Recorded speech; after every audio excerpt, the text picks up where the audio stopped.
உலகெங்கும் பார்த்து கொண்டிருக்கும் வரலாற்று பதிவுகள் ஆன்மீக அன்பர்களுக்கு வணக்கம்.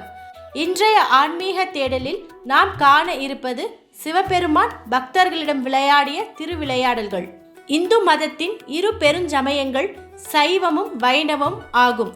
மக்கள் இவ்விரு சமயங்களின் கடவுளாக சிவனையும் விஷ்ணுவையும் வழிபடுகின்றனர். சிவனது இருப்பிடம் தென்னாடு என்பதை மாணிக்கவாசகர் தமது போற்றி திருவகலில் தென்னாட்டுடைய சிவனே போற்றி எந்நாட்டவர்க்கும் நிறைவா போற்றி என்று போற்றி வணங்குகிறார். சிவன் என்ற சொல்லுக்கு பல பொருள்கள் உண்டு. மங்களமானவன், இன்பம் தருபவன் என்ற சொற்கள் சிவனுக்கு உரியவை. மங்களமான சிவன் மக்களுக்கு மங்களம் தருபவனாகவும் பேரின்ப பேரான வீடு பேற்றை முக்தி அளிப்பவனுமாகவும் விளங்குகிறான். ஒரு பெரிய நகரத்தை அடைவதற்கு பல வழிகள் இருப்பதைப் போல பேரின்பமாகிய வீடு பேற்றை அடைவதற்கு பல வழிமுறைகள் உள்ளன என்கிறார் திருமூலர். மக்கள் தம் மனம் விரும்பும் தெய்வத்தை வணங்கி அவனை சரணடைந்து வீடு பேரடைகின்றனர். தன்னை வணங்கும் அடியவர்களுடன் நெருங்கி விளையாட விரும்புவான் சிவன். அவ்வாறு அடியவர்களை நெருங்கி அவர்களை சோதித்து பின் அவர்களுக்கு காட்சி அளித்து வீடு பேராகிய பேரின்பவற்றை அளித்தவன் சிவன். சிவன் அடியவர்களுடன் விளையாடிய நிகழ்ச்சிகளை திருவிளையாடல்கள் என்று வரிசைப்படுத்தினார். சிவபெருமானது 64 திருவிளையாடல்களின் விறகு விற்ற படலம் 41வது படலமாகும். வரகுண பாண்டியன் மதுரையை சீரும் சிறப்புமாக ஆண்டு கொண்டிருந்த போது ஏகநாதன் என்னும் வடநாட்டு யாழிசை கலைஞன் ஒருவன் வரணகுணனின் அரவணைக்கு வந்தான். தன் பாட்டிற்கு எதிர்பாட்டிற்கு பாட பூலோகத்தில் இதுவரை ஒருவர் பிறந்ததுமில்லை, இனி பிறக்கப் போகிறதுமில்லை என ஊராக சொல்லிக்கொண்டு மார்த்தட்டி செருக்குடன் இருப்பவன். அவன் தன்னுடைய யாழினை கொண்டு இசை பாடி அரசவையில் அனைவரின் மனதையும் மயக்கினான். பின்னர் வரகுணனிடம் பல நாடுகளில் யாழிசையில் வெற்றி பெற்று பல பரிசுகளையும் பட்டங்களையும் பெற்றதாக ஆணவத்துடன் கூறினான். வரகுண பாண்டியனும் ஏகநாதனின் இசையை பாராட்டி அவனுக்கு பல பரிசுகளை வழங்கி தன்னுடைய விருந்தினராக சில நாட்கள் பாண்டிய நாட்டில் தங்கியிருக்குமாறு கேட்டுக்கொண்டான். ஏகநாதனும் அவனை சார்ந்தவர்களுக்கு தங்குவதற்கும் அரச மாளிகை ஒன்றை ஏற்பாடு செய்தான். இதனை கண்டதும் இந்த உலகில் தன்னை யாரும் இசைவாதில் வெல்ல ஆளில்லை என்ற ஆவண எண்ணம் அவனுக்கு ஏற்பட்டது. இதனால் வரகுகனிடம், உங்கள் நாட்டில் என்னுடைய யாழ் இசைக்கு இசைப்பாடும் வல்லமை இல்லை, அப்படி யாராவது இருந்தால் எம்மோடு போட்டியிட்டு பாட சொல் என்றான். அதற்கு வரகுணன், நீங்கள் இப்பொழுது உங்கள் இருப்பிடம் சொல்லுங்கள், நான் உங்களுடன் போட்டியிடும் நபரை தேர்ந்தெடுத்து உங்களுக்கு நாளை தெரிவிக்கிறேன் என்று கூறி அனுப்பினான். பின்னர் அவையோரிடம் ஆலோசித்து வரகுகனின் தன்னுடைய அவையிலிருந்த பானபத்திரர் என்ற யாழிசை கலைஞரை ஏகநாதனிடம் யாழிசைத்து இசைப்பாடி போட்டியிட ஆணையிட்டான். வரகுண பாண்டியனின் ஆணையை கேட்டதும் பானபத்திரர் சொக்கநாதரின் திருவருளோடு இசை போட்டியில் கலந்து கொள்கிறேன் என்றார் என்று கூறினார். ஏகநாதனின் சீடர்கள் மதுரை நகர தெருக்களில் யாழினை இசைத்து பாடி எல்லோரையும் தன் வசப்படுத்தி கொண்டிருந்தனர். இதனை கண்ட பானபத்திரர், ஏகநாதனின் சீடர்களே, இவ்வளவு அழகாக பாடுகிறீர்களே, நான் எப்படித்தான் இந்த இசை போட்டியில் ஏகநாதனை வெல்ல போகிறேனோ என்று கலக்கத்துடன் நேரே சொக்கநாதரை சரணடைந்தார். இறைவா, நீங்கள்தான் இக்கட்டிலிருந்து என்னை காப்பாற்றி வெற்றி பெற செய்ய வேண்டும் என்று மனமுருக வேண்டினார். சொக்கநாதரும் பானபத்திரருக்கு உதவ எண்ணம் கொண்டார்.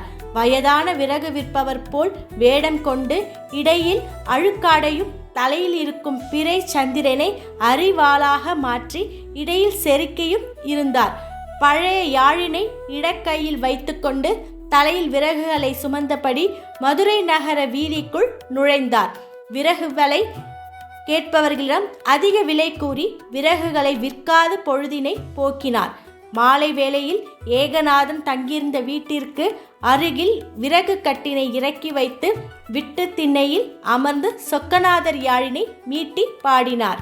சொக்கநாதரின் பாட்டினை கேட்டதும் ஏமநாதன் வெளியே வந்து விறகு விற்பவர் போல் வந்த சொக்கநாதரிடம், வந்தது நீ யார் என்று கேட்டான்.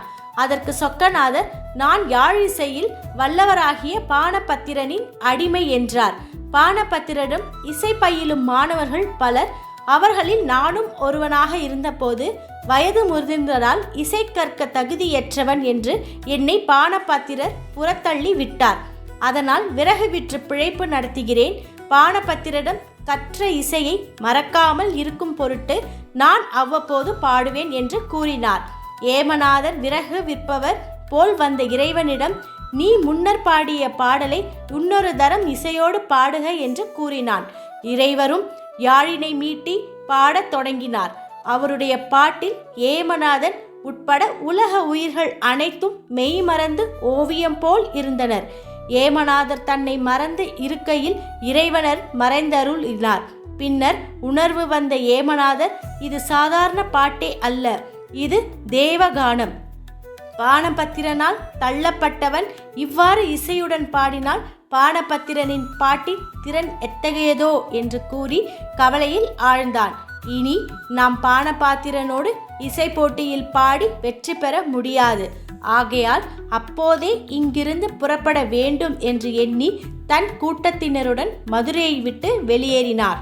இறைவனார் பானபாத்திரனின் கனவில் தோன்றி, பானபத்திரரே, இன்று யாம் ஏகநாதரிடம் உன்னுடைய அடிமை என்று கூறி இசைப்பாடி வென்றோம், அஞ்சற்க என்று கூறினார். இதனை கேட்ட பானபத்திரர் விழுந்தெழுந்து மகிழ்ச்சி அடைந்தார். பின்னர் விடிந்ததும் திருக்கோயிலுக்கு சென்று சொக்கநாதரை வழிபட்டு, அடியேன் பொருட்டு தங்கள் திருமுடியில் விறகினை சுமந்தீர்களே என்று கூறி வழிபாடு நடத்தினார். காலையில் அரசவை கூடியதும் வரகுகன் ஏமநாதனை அழைத்து வாருங்கள் என்று கட்டளையிட்டான். காவலர்கள் ஏமநாதன் தங்கியிருந்த வீட்டிற்கு சென்றனர்.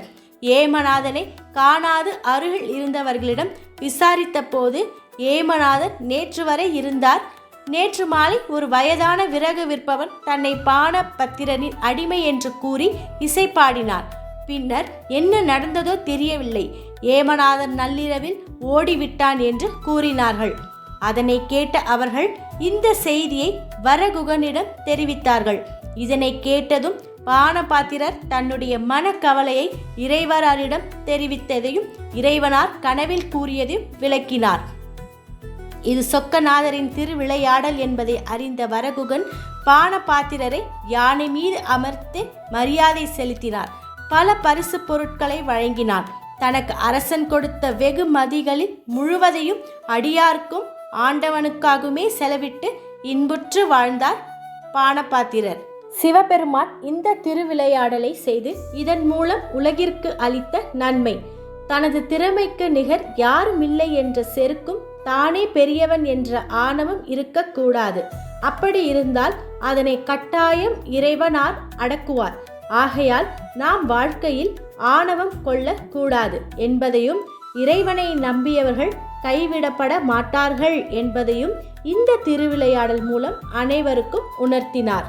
தென்னாட்டுடைய சிவனே போற்றி, எந்நாட்டவர்க்கும் இறைவா போற்றி, காற்றாகி எங்கும் கலந்தாய் போற்றி, கைலை மலையானே போற்றி போற்றி.